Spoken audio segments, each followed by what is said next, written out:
Барлығына сәлем. Бүгін мен эндокринологияға анатомиясын және физиологиясына кіріспе түсіндіретін боламын. Кейбір сөздер орыс тілінде болуы мүмкін, сол себепті де алдын ала кешірім сұраймын. Егер де түсінбей жатқан болсаңыздар, интернеттен немесе кітаптан аудармасын көріп алсаңыздар болады. Бірақтан барынша қазақ тілінде түсіндіруге тырысамын. Арасында орыс тілді сөздерде болады терминдерді. Алдын ала ескертіп қояйын. Жалпы бүгін эндокринді жүйе бұл өте үлкен жүйе болып табылады.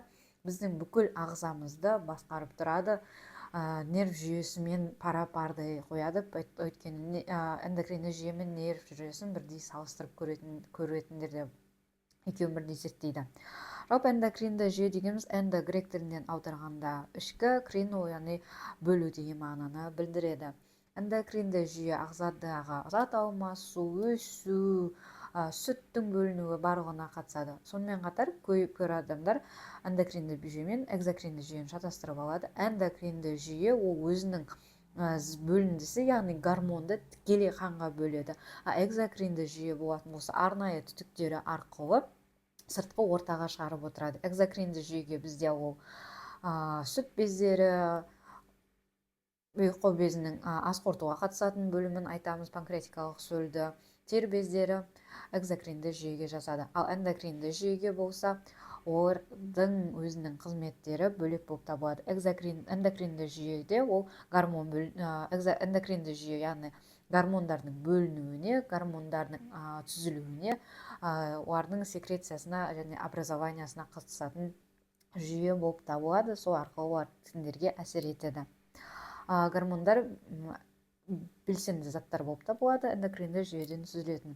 Жалпы бізде эндокринный қызметті атқаратын арнайы өзінің ішкі секреция бездері, тіндері және органдар мен бездері бар.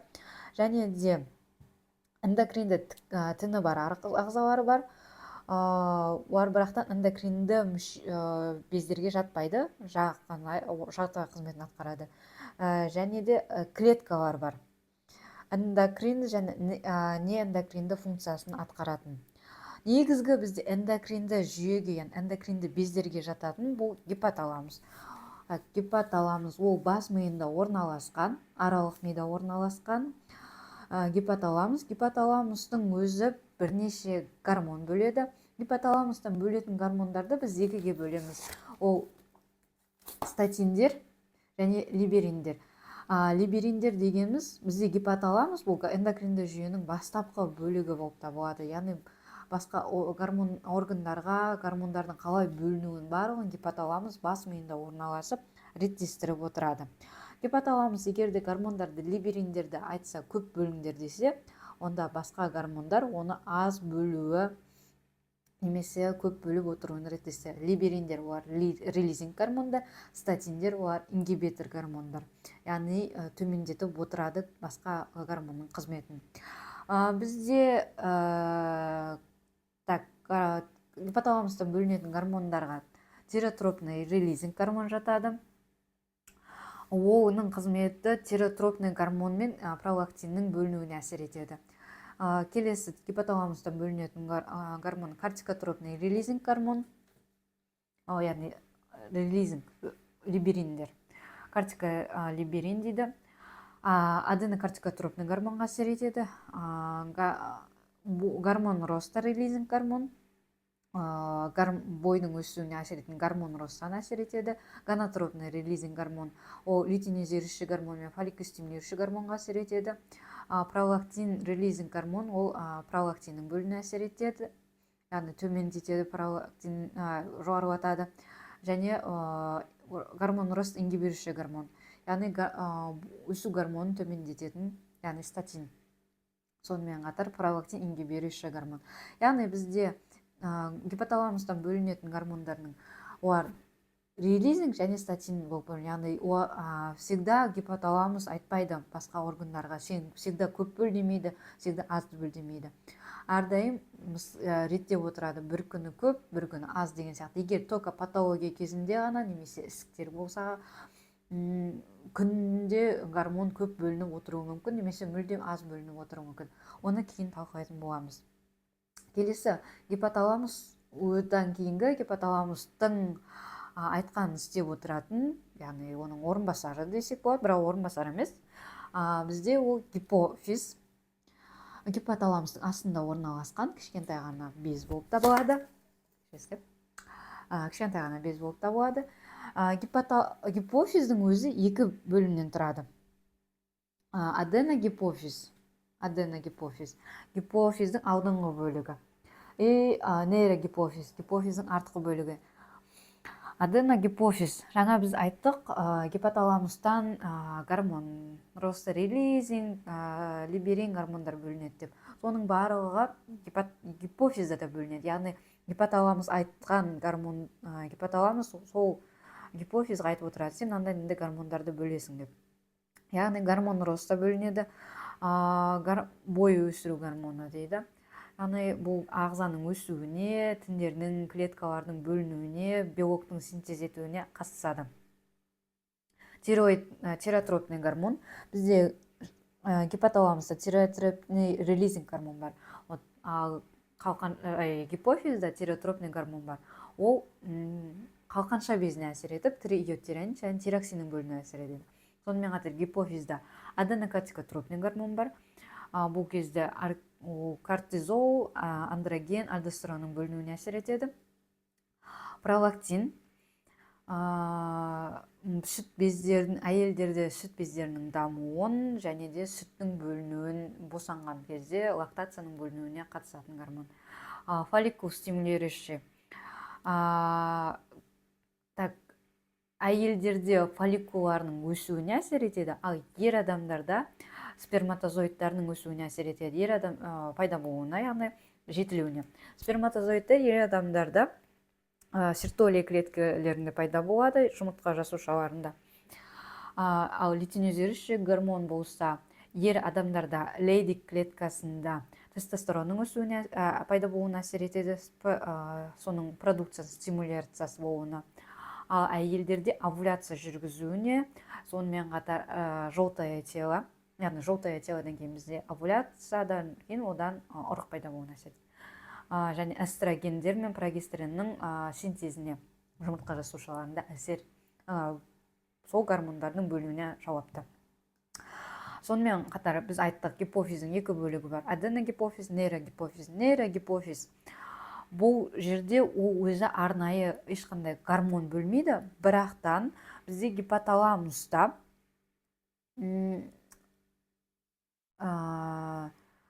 антидиуретический окситоцин гормоны бөлінеді, ал гипофиздің артқы бөлігінде, задний долясында олар жиналып тұрады. Антидиуретический, яғни вазопрессин және окситоцин. Вазопрессин, антидиуретический гормон, судың бүйректерде реабсорбциясын арттырады және соның әсерінен вазоконстрикция. Вазоконстрикция дегеніміз тамырлардың тарылуы, соның әсерінен қан қысымы көтеріледі. Ал окситоцин болатын болса, сүт бөлінуіне, сүт бездерінен сүттің бөлінуіне әсер етеді. Және де босанған әйелдерде матканың жиырылуына окситоцин. Сол себепті де кейде босанған әйелдерге матканың жиырылуы үшін окситоцин салып жатады. Келесі бізде эндокринді без, бұл қалқанша безі, мойынның алдында орналасқан. Қалқанша безінің жанында және қалқанша маңы безі бар. Қалқанша безі екі негізгі гормон бөлінеді, ол тироксин Т4 дейді. Т4, мұнда тироксин Т4 және де Т4 трииодтиранин бөлінеді. Бұлардың қызметі, яғни ағзада метаболизмге жоғарылатуына әсер етеді, химиялық реакциялардың жүруіне әсер етеді. Сонымен қатар қалқанша безі кальцитонин бөледі. Кальцитонин кальцийдің сүйектерде депосын қамтамасыз етеді. Сонымен қатар сыртқы внеклеточный жидкостьта, сұйықтықта, яғни внеклеточный жидкостьта кальцийдің концентрациясын төмендетеді. Қалғанша маңы безі болатын болса, бізде паратироидный гормон бөледі және кальцитонин бөледі. Келесі бізде эндокринді жүйенің безі, нағыз эндокринді жүйенің безі десек болады.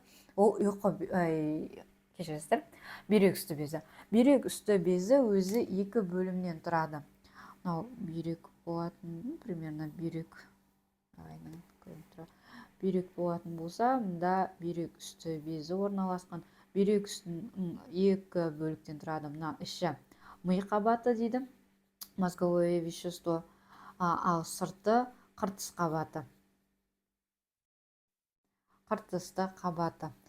Қыртысты қабатының өзінің үш бөлігі бар. Бұны кейін бүйрек үсті безінің бөлігін анықтаған кезде айтатын боламыз. Қазір кіріспе. Қыртысты қабаты кортизол және альдостерон бөледі. Ал және де кортизол және альдостерон. Кортизолдың қызметі метаболизмге қатысады, яғни белок алмасу, май алмасу, углевод алмасу және қабынуға қарсы гормон десек те болады. Альдостерон натрийдің реабсорбциясын жоғарылатады және калий мен ион водорода, яғни сутектің секрециясын арттырады. Миға қабаты бүйрек үсті безінің адреналин және норадреналин. Норадреналинді кейін норэпинефрин деп жатады. Ол сонымен қатар адреналин, норадреналин симпатический отделдің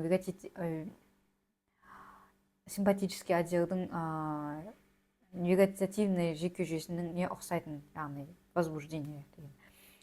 Ұйқы безі. Ұйқы безін біз жаңа айтқандай екі қызмет атқарады. Ұйқы безі эндокринді және экзокринді. Экзокринді қызметі ұйқы безі, яғни панкреатикалық сөл бөледі, ас қорытуға қатысады. Ал ұйқы безінде лангерганс аралашықтарында үш клеткасы бар. Альфа, бета, дельта клеткасы. Ұйқы безінің альфа клеткасынан бізде глюкагон бөлінеді. Глюкагон, яғни қысқаша айтатын болсақ, глюкозаның деңгейін көбейтеді. Яғни синтез және де бауырдан глюкозаның түсуін жоғарылатады, сұйық қандағы. Ал инсулин болатын болса, глюкозаны клеткаға кіргізіп жібереді. Сонымен және де углеводтардың метаболизмін қамтамасыз етіп отырады. Яғни бізде қанда глюкоза деңгейі көбейіп кететін болса, бізде қант диабеті болады. Ол кезде инсулиннің клеткаға ол глюкозаны жеткізе алмай жатыр деген сөз. Ал және дельта клеткасында соматостатин бөлінеді. Сонымен қатар паратироидтің гормоны айтылды, яғни ол кальций иондарының концентрациясын контролирует. Кальций иондарын ашектерге сіңірілуін жақсартады және де бүйректің канализацияларында олардың реабсорбциясын және кальцийдің сүйектен бөлініп шығуына әсер етеді. Ер адамдардағы гормондар. Клетке лейдика деп жаңа айтқан тестостерон бөлінеді. Тестостерон бұл ер адамдардың екіншілік признактары, яғни екіншілік жетілуін қамтамасыз етеді. Даусының үлкеюі, сақал мұртының шығуы деген сияқты белгілеріне әсер етеді және де репродуктивті системаның дамуына.